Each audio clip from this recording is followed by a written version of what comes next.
Благословен и прославен си ти, Свети Силвестр, Папа Римски, и Твоето свето тяло, и Твоите свети икони,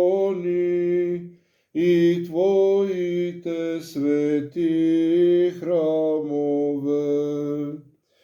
и Твоите свети монастири, и Твојата света памет, всякога сега и завинаги и во веки веков.